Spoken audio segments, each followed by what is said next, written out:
ನಮಸ್ತೆ. ಇವತ್ತಿನ ಸಂಚಿಕೆಗೆ ನಿಮಗೆಲ್ಲರಿಗೂ ಸ್ವಾಗತ. ಮೆಂತೆಕಾಳಿನ ಪ್ರಯೋಜನಗಳು ಬಹಳಷ್ಟಿವೆ ಅನ್ನೋದು ಎಲ್ಲರಿಗೂ ಗೊತ್ತೇ ಇದೆ. ಮೆಂತೆಕಾಳು ನಮ್ಮ ಮನೆಯಲ್ಲೇ ಸುಲಭವಾಗಿ ಸಿಗುವ ಒಂದು ದಿವ್ಯೌಷಧಿಯಂತಿದೆ. ಆಯುರ್ವೇದದಲ್ಲೂ ಮೆಂತೆಕಾಳನ್ನು ಅನಾದಿ ಕಾಲದಿಂದಲೂ ಆರೋಗ್ಯಕ್ಕಾಗಿ ಬಳಸುತ್ತಾ ಬಂದಿದ್ದಾರೆ. ಆದರೆ ಮೆಂತ್ಯವನ್ನು ನೇರವಾಗಿ ತಿನ್ನಲು ಇಷ್ಟವಾಗೋದಿಲ್ಲ.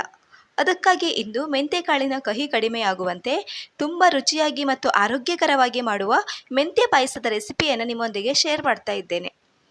ಈ ಪಾಯಸ ಚಿಕ್ಕವರಿಂದ ದೊಡ್ಡವರವರೆಗೆ ಎಲ್ಲರೂ ಇಷ್ಟಪಟ್ಟು ತಿನ್ನುತ್ತಾರೆ. ಹಾಗಾದರೆ ಬನ್ನಿ ಇಂದಿನ ರೆಸಿಪಿ ಶುರು ಮಾಡೋಣ. ಇಲ್ಲಿ ನಾನು 3 ಟೀ ಸ್ಪೂನ್ ಆಗುವಷ್ಟು ಮೆಂತ್ಯವನ್ನು ಚೆನ್ನಾಗಿ ತೊಳೆದು 2 ಗಂಟೆಗಳ ಕಾಲ ನೆನೆಸಿಟ್ಟಿದ್ದೇನೆ. 2 ಗಂಟೆಯ ಬಳಿಕ ಈ ಲೋಟದಿಂದ 1 ಲೋಟ ಆಗುವಷ್ಟು ರಾ ರೈಸನ್ನು ಚೆನ್ನಾಗಿ ತೊಳೆದು ಇಟ್ಕೊಂಡಿದ್ದೇನೆ. ನಂತರ ಈಗಾಗಲೇ ನೆನೆಸಿಟ್ಟಿರುವ ಮೆಂತ್ಯದ ನೀರನ್ನು ಬಸಿದು ಅದನ್ನು ಕುಕ್ಕರಿಗೆ ಸೇರಿಸೋಣ. ನಂತರ ರುಚಿಗೆ ತಕ್ಕಷ್ಟು ಉಪ್ಪನ್ನು ಸೇರಿಸಿ 2.5 ಲೋಟ ಆಗುವಷ್ಟು ನೀರನ್ನು ಸೇರಿಸಿ ಲಿಡ್ ಮುಚ್ಚಿ 4 ವಿಸಿಲ್ ಬರುವವರೆಗೆ ಬೇಯಿಸಿಕೊಳ್ಳೋಣ. ಸಾಮಾನ್ಯವಾಗಿ ನಾವೀಗ ರೈಸ್ ಮಾಡುವ ರೀತಿಯಲ್ಲೇ ಇದನ್ನು ಬೇಯಿಸಿಕೊಂಡ್ರೆ ಸಾಕಾಗತ್ತೆ. ಇದು ಬೇಯುವಷ್ಟರಲ್ಲಿ 1 ಕಪ್ ಆಗುವಷ್ಟು ಕಾಯಿ ತುರಿಯನ್ನು ಮಿಕ್ಸಿ ಜಾರಿಗೆ ಹಾಕಿ ಅದಕ್ಕೆ ಸ್ವಲ್ಪ ಏಲಕ್ಕಿ ಮತ್ತು ನೀರನ್ನು ಸೇರಿಸಿ ನುಣ್ಣಗೆ ರುಬ್ಬಿಕೊಳ್ಳೋಣ. ರೈಸ್ಗೆ 4 ವಿಸಿಲ್ ಆಗಿದೆ. ಈಗ ಇದಕ್ಕೆ ಸ್ವಲ್ಪ ನೀರನ್ನು ಸೇರಿಸಿ ಈ ರೀತಿ ಚೆನ್ನಾಗಿ ಮಿಕ್ಸ್ ಮಾಡಿಕೊಳ್ತಾ ಇದ್ದೇನೆ.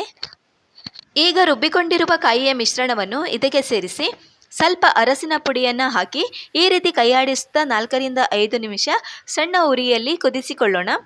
ಮಧ್ಯೆ ಮಧ್ಯೆ ಕೈಯಾಡಿಸ್ತಾ ಇರಬೇಕು, ಇಲ್ಲದಿದ್ದರೆ ತಳ ಹಿಡಿಯುವ ಸಾಧ್ಯತೆ ಇರ್ತದೆ. ನಂತರ ರುಚಿಗೆ ತಕ್ಕಷ್ಟು ಬೆಲ್ಲವನ್ನು ಸೇರಿಸಿ ಬೆಲ್ಲ ಸಂಪೂರ್ಣವಾಗಿ ಕರಗುವವರೆಗೆ ಈ ರೀತಿ ಸ್ಟಿರ್ ಮಾಡ್ಕೊಳ್ತಾ ಇರೋಣ. ಸಾಮಾನ್ಯವಾಗಿ ನಮ್ಮ ಕಡೆಯಲ್ಲಿ ಮಗುವಿಗೆ ಹಾಲುಣಿಸುವ ತಾಯಂದಿರಿಗೆ ಈ ಪಾಯಸವನ್ನು ಮಾಡಿಕೊಡ್ತಾರೆ. ಇದು ಟ್ರೆಡಿಷ್ನಲ್ ಆ್ಯಂಡ್ ನ್ಯೂಟ್ರಿಷಿಯಸ್ ರೆಸಿಪಿ ಅಂತಲೇ ಹೇಳ್ಬೋದು. ಈ ಪಾಯಸವನ್ನು ನಮ್ಮ ಕಡೆ ಮೆಂತೆ ಗಂಜಿ ಅಂತ ಕೂಡ ಕರೀತಾರೆ. ಈಗ ಇದಕ್ಕೆ ತುಪ್ಪದಲ್ಲಿ ಹುರಿದ ಗೋಡಂಬಿ ಮತ್ತು ದ್ರಾಕ್ಷಿಯನ್ನು ಸೇರಿಸಿದ್ರೆ ನಮ್ಮ ರುಚಿಕರವಾದ ಮೆಂತ್ಯ ಪಾಯಸ ರೆಡಿಯಾಯಿತು.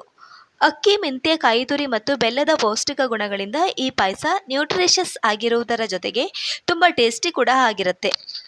ಇದು ಹಾಲುಣಿಸುವ ತಾಯಂದಿರಿಗೆ ಮಾತ್ರವಲ್ಲ, ಎಲ್ಲರೂ ಸವಿಯಬಹುದಾದ ಒಂದು ಹೆಲ್ದಿ ಮತ್ತು ಟ್ರೆಡಿಷನಲ್ ಪಾಯಸ. ನೀವು ಕೂಡ ಒಮ್ಮೆ ಮನೆಯಲ್ಲಿ ಟ್ರೈ ಮಾಡಿ ನೋಡಿ. ಇವತ್ತಿನ ಈ ರೆಸಿಪಿ ನಿಮಗೆ ಇಷ್ಟವಾದರೆ ಒಂದು ಲೈಕ್ ಕೊಡಿ, ಶೇರ್ ಮಾಡಿ, ಸಬ್ಸ್ಕ್ರೈಬ್ ಮಾಡಿ. ಮುಂದಿನ ವಿಡಿಯೋದಲ್ಲಿ ಇನ್ನೊಂದು ರೆಸಿಪಿಯೊಂದಿಗೆ ಮತ್ತೆ ಭೇಟಿಯಾಗೋಣ. ಅಲ್ಲಿ ತನಕ ನಮಸ್ಕಾರ.